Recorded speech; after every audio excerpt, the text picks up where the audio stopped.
Yeah, hi guys, good afternoon everyone. I hope everyone's doing mentally safe and sound. This is the last webinar that we have in this series on students' mental health and well-being. But this is probably the most important topic that we would be discussing. So when we started off this series, the idea was to create awareness among the student community pertaining to students' mental health and the various concerns that they have. Because this pandemic, as everyone knows, has been really, really tough, and especially for students. So the idea was to bring industry experts from different domains, but in a way related to students, so that they can come out and let the students and the audience know about the various initiatives that each of us are taking respectively in order to make sure that their concerns are highlighted and addressed. So without further ado, I would like to introduce our panel. So we have Ms. Lakshmi Iyer. She is the Executive Director and Head of Education at Sanam S4. Then we have Ms. Rena Jain. She is a psychologist, a happiness coach, and a podcaster at the Happiness Project. She is the mental health expert on the panel today. Then we also have Mr. David. So he is the head of international business at IQ Student Accommodation. And the topic for today's discussion is uh, depression, not a stigma. So depression is something which is, I believe, it's still considered a taboo in a lot of places, not just in India, but globally. So just to begin with the questions, first question I would like to direct it to Ms. Lakshmi. So Ms. Lakshmi, thank you so much for being on the panel today.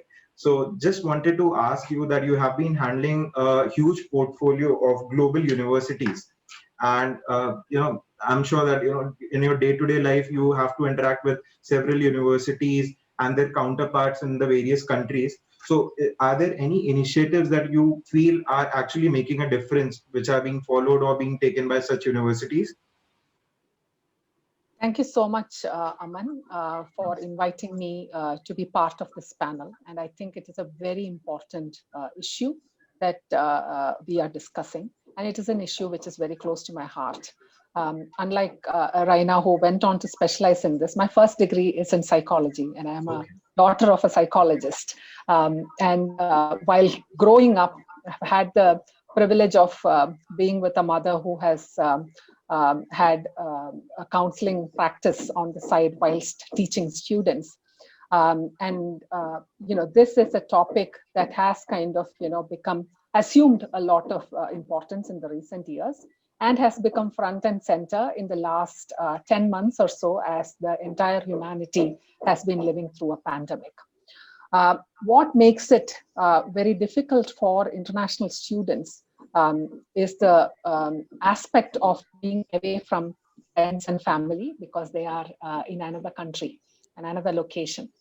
And for those of us, people like me and Raina, who have been international students in another country, we all know, even in the best of times, the first 2 months are extremely difficult because you are going through a spate of changes, not just with respect to studying, but also with respect to adjusting to a new country, a new environment, new way of life, starting to understand the cultural nuances and so on. All of that brings about with it a load of changes, stress, anxiety, and so on and so forth.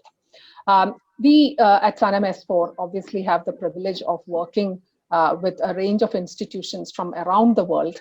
And a recurring theme that I have seen amongst our client base, which I don't think is that unique in the sense that almost every institution that welcomes international students has put down some measures to look after them.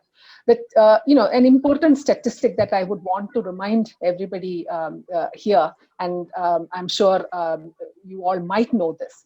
So the National Institute of Mental Health, it actually says that half of all of the adult population experiences at least one traumatic event in their lives, right?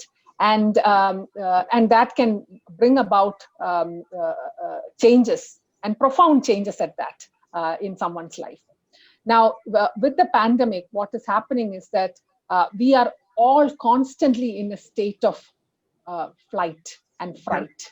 You are in a stressful situation. Human body is not built for a steady state of stress, but that is what we are in. And I think universities have understood that this is an important aspect of looking after students' well-being. The challenge that a lot of foreign universities face is that there has been a cutting in the funding from their local hospitals and so on for this. So, but the universities have poured resources into this. So, mental health, I think, has moved beyond an understanding that it's a monolithic kind of element, but that it is unique to situations and individuals. Most universities have put out 24/7 telephone support and counseling. For example, a partner institute of ours, University of West of Scotland, actually declared March 4th as Mental Health Day. Okay. And we know that the World Mental Health Day is on October 10th, but then West of Scotland chose to kind of celebrate March 4th as in recognition of this very important aspect of student well-being. There are other cases where for example, University of South Florida, where the university has been very much a part of lobbying for having mental health support being part of the primary healthcare system, because it's very easy for somebody to say, go to a specialist and show yourself. And more often than not, people don't do that. So it's also about a question of accessibility and making the care quite accessible to students. So there are numerous cases of support that institutions are doing. Every university has got a dedicated page, a section on their website dedicated to mental health and well-being. Everyone offers in-house counseling services. Obviously, what has really kind of made the situation quite tough for institutions and students to navigate is the distancing.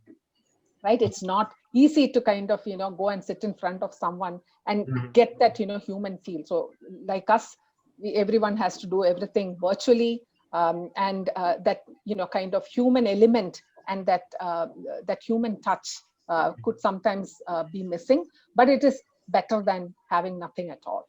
So I'll stop there.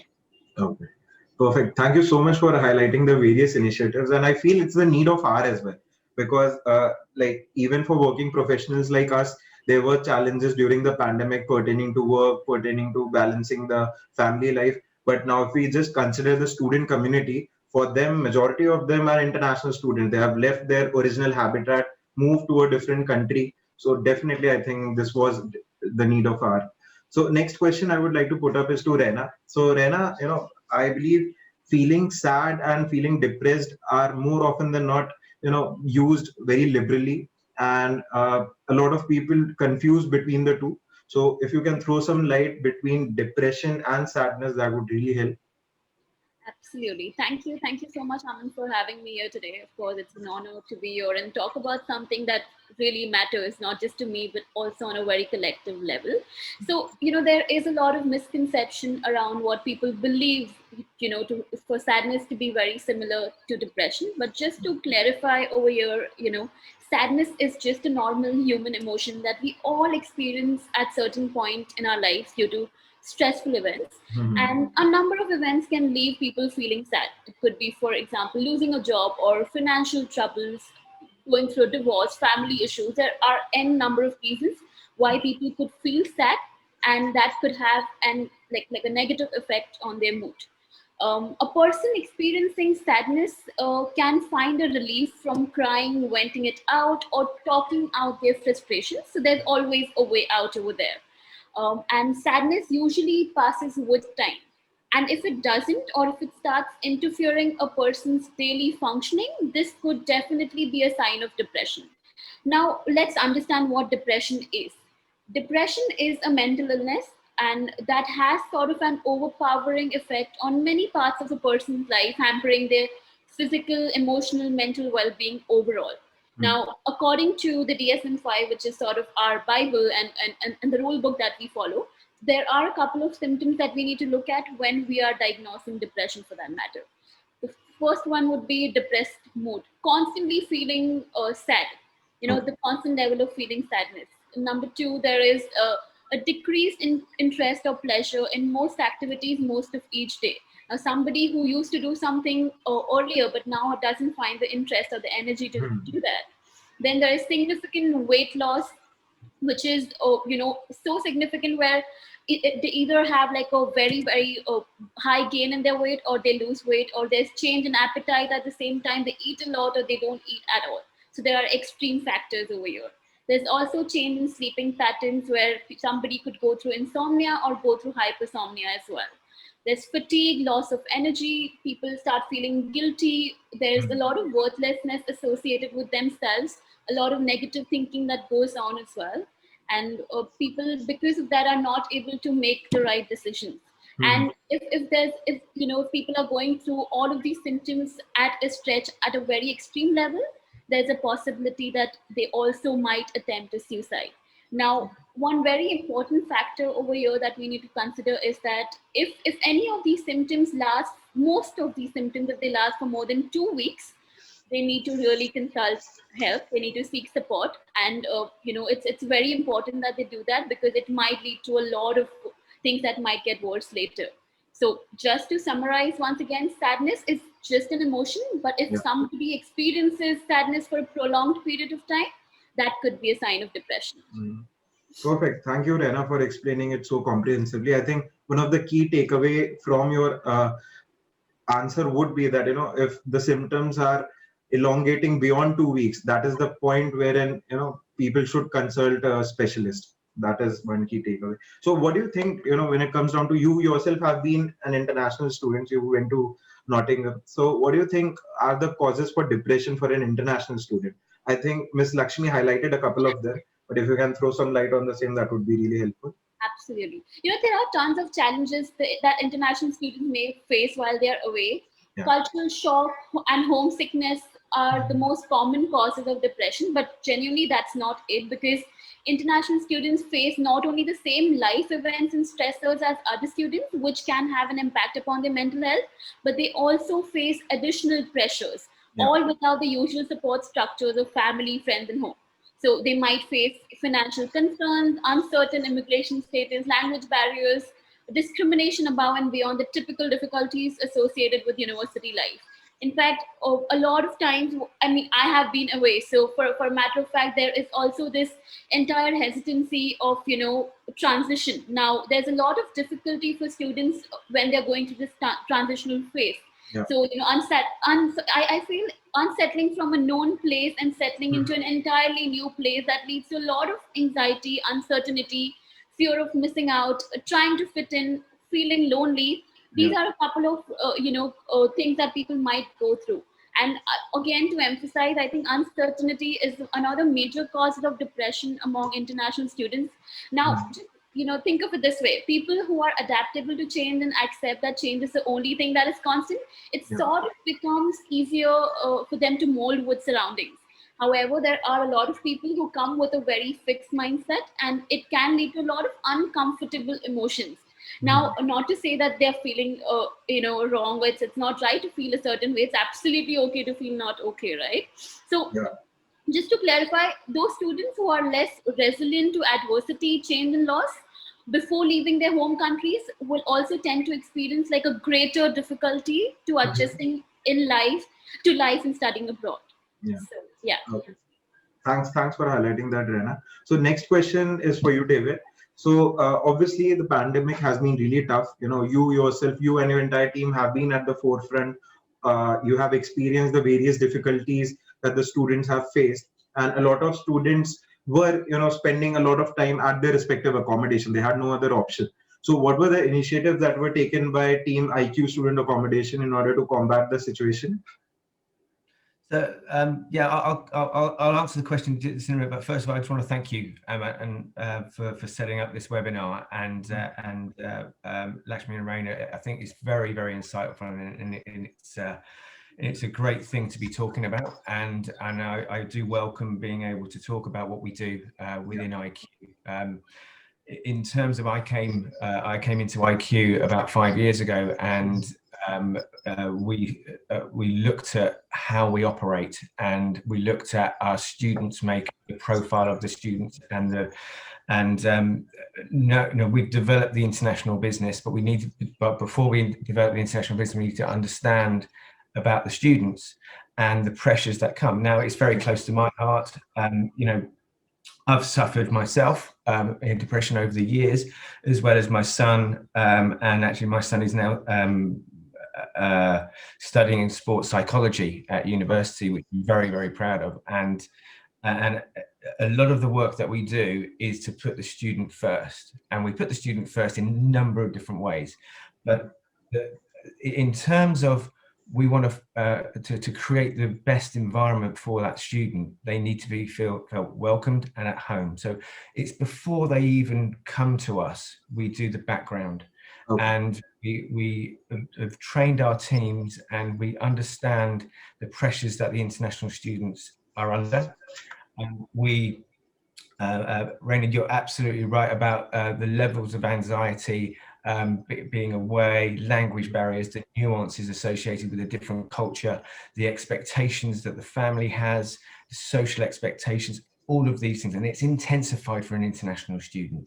It's magnified. It's intensified when we go into a lockdown or COVID situation. And so it's come very much to the forefront. And, we look to try to understand the needs, wants, fears and desires of every student before they come to us, their background.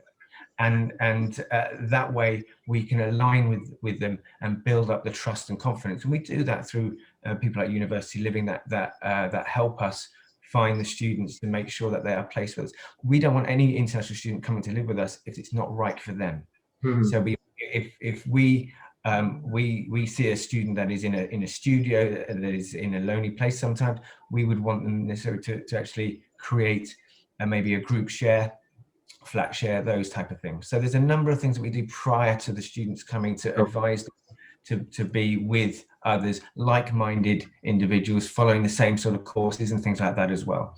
And then we come on to what we actually do when the students are coming to us and are living with us. We have trained all of our teams to be able to welcome effectively and to create social groups and to put an event calendar on that is helping people to, that first 2 or 3 months, which is absolutely vital to create some friendship groups. And it's a diverse event sort of planning process, because not everybody has got the same interests and everything else. Our teams are all trained in mental health first aid as well. And we have teams that are available 24/7. They're actually on site 24/7. So, and what they do, they go through the training to be able to help identify vulnerable students, approach and signpost them in the right directions for the support that we can offer them. Okay. We can offer support via university partnerships, and we do pastoral care, and we are very aware of the step change framework that the universities work towards, which is to see mental health as a foundation to all aspects of university life and for all students and staff, and that's really integral. Our main partnerships are with Relate, Shout and Headspace, and also Ethical Angels. We believe that the proactive approach to be able to take the stigma out of not feeling yourself, take away that and give options. And for us, it's to give more than one option and a solution to be able to talk and be open. So there's a free helpline, confidential text at any time, 24/7, that Shout and Relate both work with us on, and that's available. We have ongoing activities that are very specific in some respects to not just paying lip service to something that may be seen as in vogue at the moment and just doing a week or a day. These are things that are ongoing for us. Okay. And I feel very privileged to be working with IQ that we actually back up what we just say. We've got a great events calendar. During COVID times, we put in sort of music events, cooking nights, productivity workshops. We ran our own mental health week as well to raise awareness across the board, where we did some work with Headspace, did yoga, we did loads of different things. So it's an ongoing thing where we've got the clubs to run.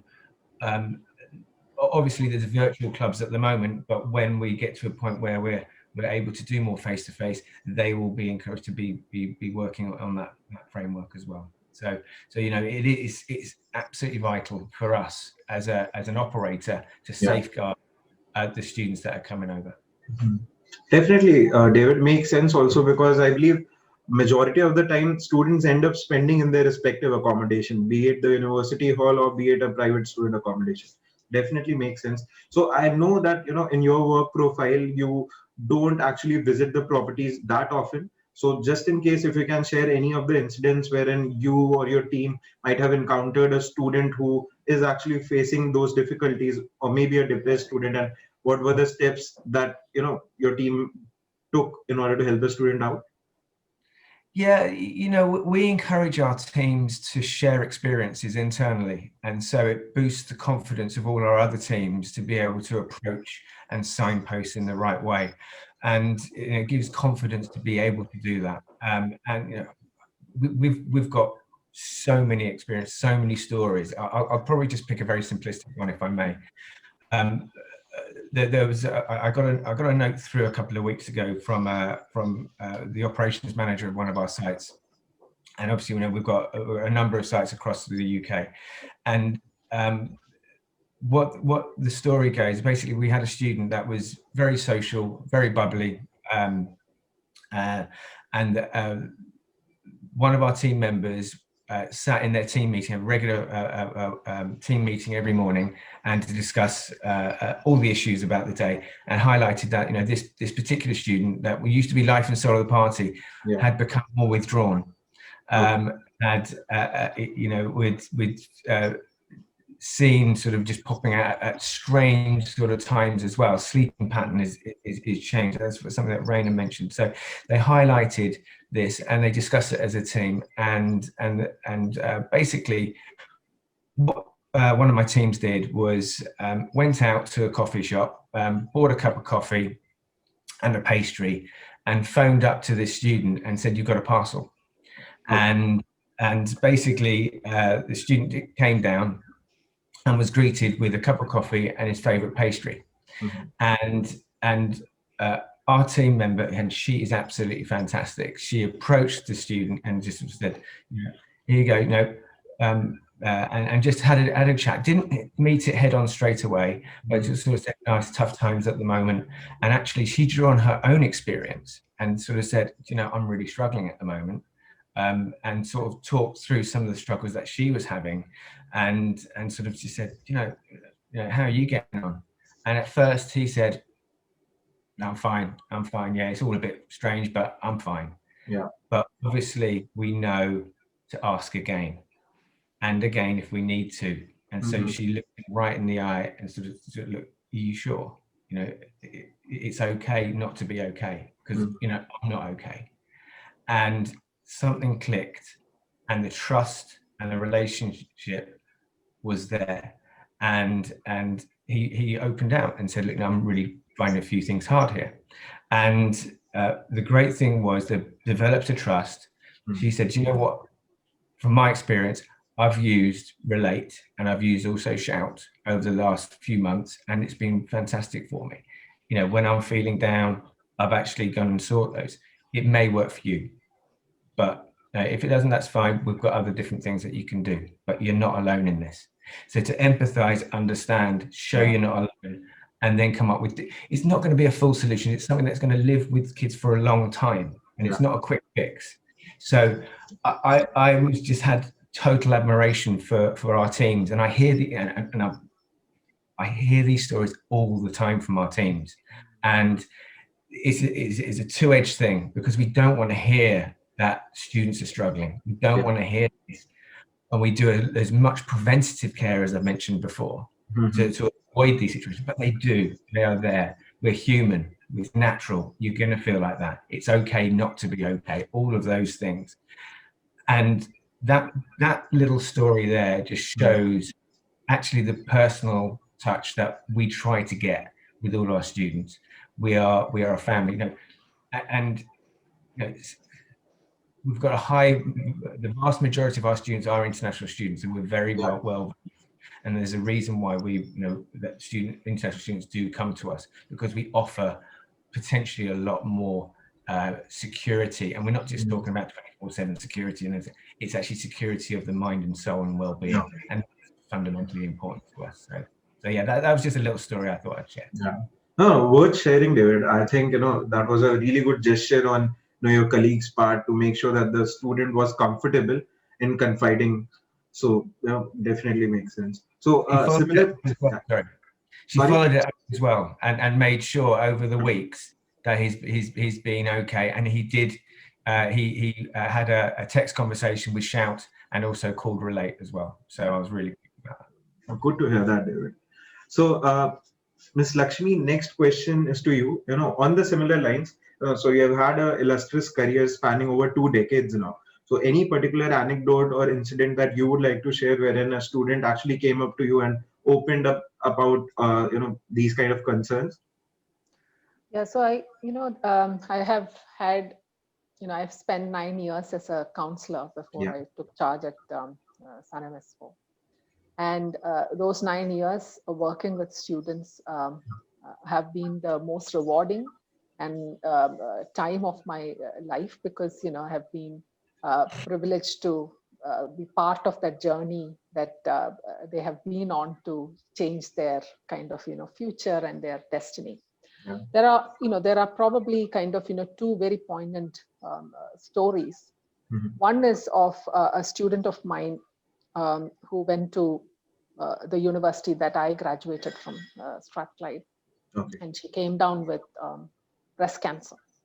Okay. And that brought on with it depression, because she struggled to cope.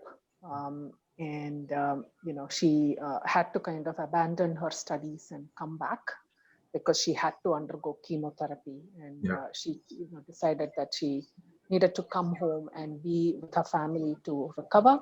Mm-hmm. And, of course, you have a lot of time to think about mortality and your own kind of, vulnerabilities when you are undergoing, a medical crisis. And then, you end up questioning everything about your life and your future.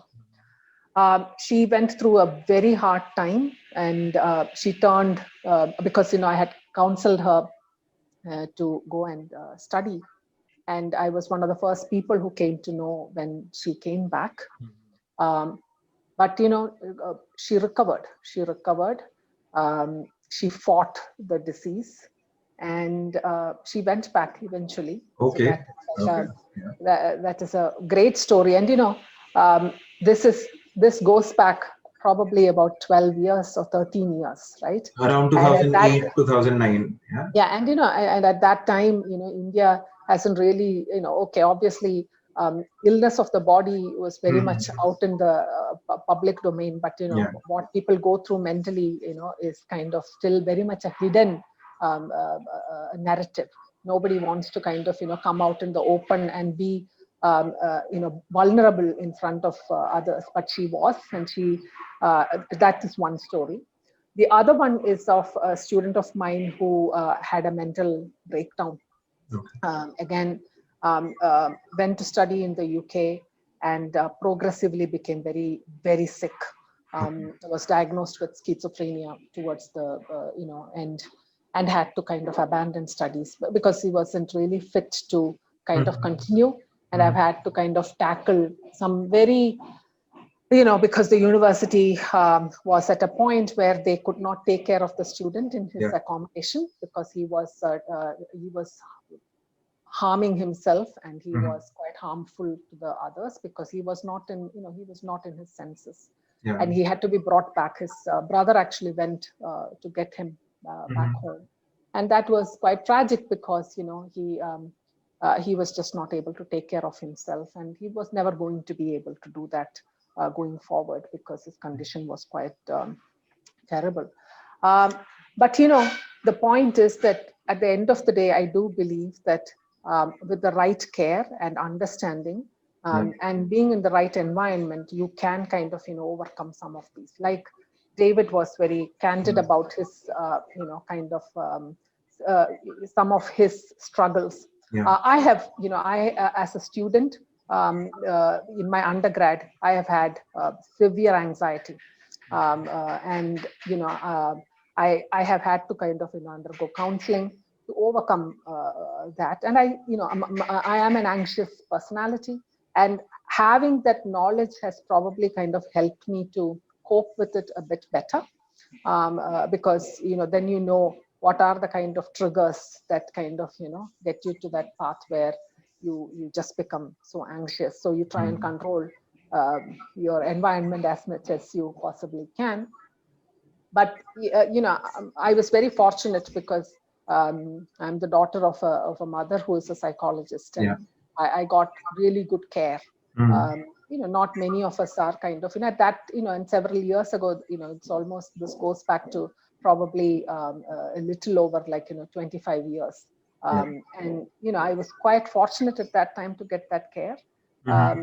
So I think given the right kind of understanding, the ability to voice what you're feeling without being ashamed of it, and acknowledging that you have certain challenges, could be the start of a journey where you can kind of function properly in the society. And we are now in a situation where more and more people are coming forward. There is acceptance that mental health is equally, if not more important than physical health, so that you can kind of function at the highest level. Very well put, ma'am. And don't you feel like, obviously this is a personal question that I have, that it also depends on this, not just a student but any living being's willpower, that how strong they are internally in order to firstly come out and secondly recover. Because until unless, I don't think, if the particular individual doesn't have the willpower to accept that he or she is not doing well mentally, then I think the situation might get a little tricky at a later stage. So, I have certain views. I'm sure Raina is probably a better kind of, person to talk about this. But having gone through some dark phases in my own life, when I have faced up to some illnesses and so on, there is only so much that your willpower can see you through. What has definitely seen me through is my spiritual backbone. And I discovered my spiritual backbone at one of the darkest kind of periods in my life, when I was recovering from a life-threatening illness. And at that point in time, it actually kind of showed me a mirror to who I am, and and at the end of the day, what saw me through that phase was me emerging to kind of make new friends, make new social connections, and making an effort to do that. Because what when you go through a phase like that, what you actually kind of lose out on is your ability to kind of forge new connections. And and wanting to make those connections is equally important. And I swore to myself that I would always make an effort to get to know more people, because that really kind of saw me through a very tough phase. So more than willpower, I think social connections, discovering a purpose to your day, and finding joys in the smallest of things. It could even be that you go out and buy a new pen for yourself and you feel joyous. It need not be the most expensive thing on the planet to make you happy. So we all have to find things that make us smile and make us kind of move forward. It need not be of your willpower. It has to be about social connections and finding little joys. Okay. So Rena, in extension to what I just asked from Ms. Lakshmi, okay, so what I feel is, like, from a student's perspective, okay, feeling sad, feeling low, and the feeling of not leaving the bed. So it becomes very difficult to leave the bed at times. So these are the few symptoms that I feel students usually face. So what can the students do in order to tackle the same? For example, let's say if I'm one of the students, I'm not keeping well mentally, and I don't want to leave my bed in order to interact with the outside world. So what are the best advice that you can give to this student or myself in that regard? Right. Lakshmi has actually touched upon some very, very interesting things. And I think those things matter the most, especially small things, that you do on a day-to-day basis. And one of the very important things that I want to highlight here is that, when someone is actually depressed, it often feels like nothing in the world can make them feel better at that point in time. So, Yes. so it's very important. I know it's very difficult to open up to somebody and, talk about how you're feeling. But the moment you realize that you have these symptoms that you're going through, it becomes very, very imperative for you to talk to somebody who you can actually seek support from, or if you think it's best to go to a professional, or nowadays we have a lot of online services out there. So, we can constantly just maybe talk to somebody that will make you feel better, because taking the first, it's all about taking the first step, and every other step after that, you always have someone to support you. So Right. just pushing yourself to do something that might make you feel better. Mhm. And it's important to understand that it's absolutely okay to not be okay. I Yeah. mean, you don't have to be hard on yourself. It's a difficult time, but we all get through times like these. Secondly, when you are by yourself and you don't really know what to do, you don't feel like even getting up from your bed. I think it's very important to simply identify what's happening. It's about noticing your thoughts, because when you're depressed, everything and anything, you're just going to be thinking in a very, very negative way. So Yes. changing the focus of your thoughts can help create a very positive, calm mind, allowing your activation centers to switch off.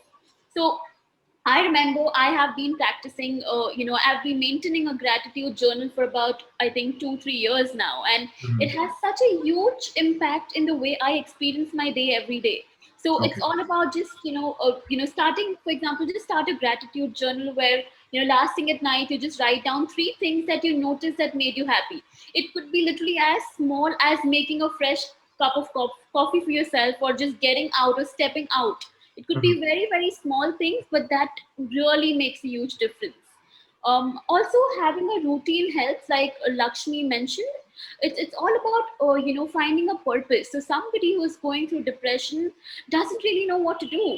They just don't know. They have literally lost all the hope. They have no idea where their life is going. They don't know what's in store for them. So it's very important to have a routine. So like I said, it's about doing small things that might make you feel better, and more importantly, celebrating those small wins. Okay. Like for example, if I'm a normal person, if I'm not going through depression, if I'm making coffee for myself, I might just overlook that and be like, okay, I've just made a coffee for myself. But somebody who's going through depression, for them, making a coffee and getting up from your bed also is a very, very Yeah, big yeah, thing. yeah. So Certainly.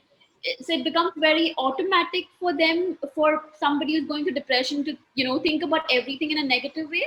So Mhm. just being proud of every small step that you take towards feeling better. And trust me, it generally starts with awareness, just being aware that you Yeah. feel a certain way, and maybe I don't want to feel that way anymore, but that is not in my control. But what's in my control is to feel better, and just Mhm. accept that this is not going to be lasting forever. Yeah. So, Rena, obviously, it's still considered as a taboo in India, right? And I'm not mincing my words, but a lot of people still not believe in this, right? So, lately, have you observed that students, not just students, but people in general, have started coming out a bit more and seeking out for help? So, have you observed this change lately? Absolutely, absolutely. I think because we've gone through a very we've been going through a pandemic, right? Yeah. Even right now, and I think that has made people very uncomfortable. I remember in the initial days when the pandemic happened, everybody was very excited to spend time by themselves. 30 days in the pandemic, they're like, oh, I love it. I love being at home. Yeah. The 31st day, I see people, they're so uncomfortable spending time with themselves, so they would rather prefer going out and stepping out of there, or just because they're not comfortable spending the time in with themselves. So they're okay spending time with other people, but they don't want to take the time out to confront to their deepest fears. So I think I also believe that COVID, for that matter, has gotten people into a lot of spiritual practices. For example, meditation, Okay. mindfulness. A lot of those things have come into play, and I've seen a lot of people engaging into that. For that matter, even myself, like of course, things have not been easy for anybody out there. And it's important that you find a space where you feel safe and you can hold on to yourself. I think that is space that a lot of people have created for themselves. And I also believe a lot of people are now comfortable talking about it because they think that, they don't have the support. They feel they're not able to talk to their family members. So they do want to talk about it to somebody at least. So they have become a little open or, about sharing. And it also, I think, comes down to, on a very collective level, it comes down to how are we as a society creating a safe space for somebody to even share their concerns? What are we doing? What practices are we taking up? And I think as and how time has passed by, everybody, on a collective level, I think people are taking those important steps that we all need right now. Yeah. So, So Rena, before we started the webinar, before we went live, so David and I, we were discussing that how Jonathan Trott, a British cricketer, he categorically mentioned that he has been facing mental health issues, and that is why, he has taken an early retirement from international cricket. So now that's a huge deal. So David, would just like to know your opinion on the same, that, whether Brits are more open compared to the Asians and the South Asian community that we have, talking about their mental health issues and concerns? It definitely comes down to cultural differences, I would say. And it also, I think it's just not Asians, but again, to just emphasize on the fact that I have been in the UK for about 2 years, and I know how the kind of support that there is out there, even if, for a matter of fact, I remember I had a acquaintance who was actually going through anxiety, and we had an exam like the other day. And she just wasn't feeling right to, even sit for the exam. And she just happened to go speak to the moderator, and she was like, I can't do this. And the moderator was like, you know what, it's fine. Whenever that you're ready, just come to me and I am going to get you into another class and I'm going to get that sorted for you. Now, the same kind of practice is not being taken place in India. If I go and tell my teacher or my professor, what, I'm not feeling good, they'll be like, you better come for the exam. That is not my concern. So there are things that, people are still adapting to over here. They've not reached that place yet, but it's happening. I would say we've gotten so much better than we were 5 years ago. We're getting there. And I think the awareness is coming. It will take time, but trust me, we've gotten so much better. So, David, your opinion on the same? You are, interacting with people not just from Europe, but from different, continents. So what's your take on the same? Are Brits more open compared to the other set of communities that we have? I think all societies have made great steps. And that is one of the key things. And I've got sort of two perspectives on this. When I've sort of traveled around within my work and I'm talking to various institutions and societies on the international network and in Asia, it's certainly from 3 years ago, even 4 years ago to now, there is the topic is right at the forefront. And whether that be, and we mentioned this prior to as well, Lakshmi, it could be in vogue, it could be the in thing. Now, we sort of welcome the sports stars and the movie stars that have actually come out and mentioned the fact that they've struggled, because that is good awareness. And it's the awareness saying, actually, we've mentioned this sort of this phrase, it's okay not to be okay. And there's been a lot of work done across the board in the UK and also in Asia about these type of things to take the stigma away. So I do think I think probably the UK is a little bit ahead of some countries. Okay. As Raina mentioned, I think there's probably a lot of different style supports that are readily available for everybody in different ranges of society as well. The other part of that, from the perspective of our teams, there is a cultural difference. So when our teams are approaching, and they are trained well, it's about making somebody feel at home, and you can actually if you can understand a little bit more about the cultural differences, then the kids will open up to you wherever you come from. It's making them feel at ease at home, and the trust, as we mentioned before. In one of my stories, I mentioned the trust. Yeah. And but I do get reports from all of our teams saying, it's much easier when we're approaching the UK students than it is the international students. So we're working very hard to educate all of our, not just the students, but we're educating our teams to be able to approach and have all of the things online as well. We're doing stuff that is proactive to avoid the initial part. So we're doing all the events, the socializing. I love the you mentioned, Rain, about sort of the gratitude journals and routine and getting up for a purpose. I think those are fantastic things, and those are sort of the types of things that our teams will be able to take away and put into play for our students, who are our family. We want them to be part of the family, and that's a key for us.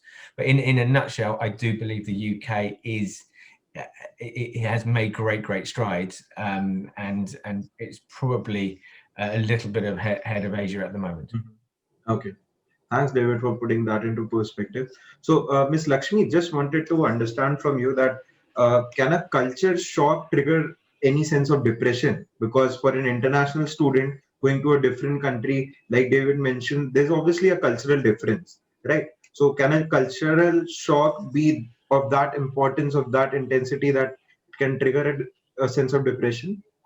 Yeah, so thanks for asking me that question, Aman, because I remember my first 2 months in Glasgow when I arrived as a student at University of Strathclyde. Yeah. So I had kind of quit my job. I had put my life in 2 suitcases and had left Bombay, saying, okay, off I'm going on a different scholarship to study in a place that, I was just arriving in a new city, and I probably knew two people. One who had helped recruit me to the university, and the other a PhD scholar whom I had been connected to, who came to the airport to pick me up. Okay. And I was miserable. I was like, what have I done to myself? Why have I bothered to do this? Because I couldn't read a map. Like I would, like I'm coming from India, I would turn around and ask somebody, so how do I go here? And they would be like, here is a map. Navigate yourself to, building X or Y or Z. On this floor, you have, your induction. And this is the pre-Google Maps era, definitely, right? I know. Yeah. So I am geographically challenged even at the best of times. And you can imagine me in a strange city trying to navigate using, and I didn't even know how to read a map. And then accents, unfamiliar kind of, food items. Everything was brand new, right? And I didn't have my own computer. And there I was in the accommodation where there were 6 of us sharing a hall of residence, kind of flat type accommodation with our own independent bedrooms. And I was the only one who didn't have a computer, which meant that, I had to be spending a lot of time in the lab trying to, figure out how to use a computer. It was just, everything was new. You are talking about say 2000, right? Yeah. And that triggered anxiety because you're constantly kind of trying to navigate yourself out of these situations, and then on top of that you have to attend classes, start turning in your assignments, learn in a very new way, different way, and that also created anxiety. So culture shock, I would say, is a sum of all of this. When you are in a new place, it involves kind of feeling of loneliness and homesickness more than anything else. And then when you are in a highly individualistic society like the West is, and you come from an Asian background where it's more community and family driven, you have to get used to a very different style of living. And I find that often enough there isn't kind of enough adjustment or adaptation time for students, because most of them probably miss their orientation and arrive just in time to start classes. So that really does not give any time to you for adjusting to a new environment. But I would say that in the last kind of 20 years since I stopped being a student, I think, cultural exposure has definitely, increased, primarily because of, social media, the rampant kind of, expansion of cable television and so on. So, and it is definitely a good step forward. And I think, culture shock per se, it stays on for like a few weeks, probably like, maybe about 3 months, and then it wears off, and then you start integrating into a new way of life. That way, I think, as human beings are highly resilient and adaptable. But, if, in some people, of course, all of these could also trigger depression. Okay. Rena, anything that you would like to add to the same? Because I believe, barring 15, 16 years, you've had the similar journey. I think Miss Lakshmi had this journey in 2000, 2002. You've had this journey in 2014, 15, if I'm not wrong. So would you like to highlight or, any opinion that you have on the same? Yes, I mean, one of the things that I know for a fact is that when you are away from home, especially, I was somebody who never traveled earlier before my education, especially abroad. And when I went there was a lot of access. Of course, there was support at any point of time. But I think one of the things that I think as the way I grew up, I mean, I would be very hesitant to ask for help. But eventually, I think as in how time passed by, I realized, I think that is a very big lesson that I took away from me being away for a very long time. Because we are, in our minds, we sort of amplify everything, thinking, this might not work, that person might not help, and make it so big when it's not a very big thing. If I don't understand something, it's absolutely okay to ask for help. And when I did that, I found that the support is literally right there in front of me. All I needed to do is just push myself and literally just go and ask. So that was one of the things that I learned during my time there. Social support is very important, I would say, especially when you're away. You're not talking to your family every day, and even if you are, there is distance, and that cannot be filled even if people are going to be there for you. So finding the right kind, so trying to be busy, trying to be occupied, getting out as much as possible will also help students a lot. So yeah, these are a couple of things that international students can do. There is also a lot of there's sports activities, there's a lot of things available. I would say just put yourself out there, explore as much as possible. You don't have to stop, because like I strongly believe that this can be a life-changing experience for all the students out there, because you're going to learn a lot. You might fall, but you might learn to get up by yourself. Even if you wouldn't have anybody else, you would learn to get up by yourself, keep moving, and you would learn a lot. And you'll by the end of this entire experience, you'll just come out as a very evolved and a very aware human being that you wouldn't have if you didn't have this experience. Certainly, Rena. Thank you for putting it in a good perspective.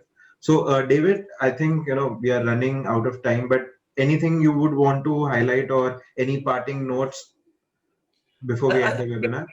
I think just picking up on what Rena said in terms of don't feel afraid to come to the UK. Don't feel afraid to follow your dreams. There's a huge opportunities that the universities and the education system in the UK can offer.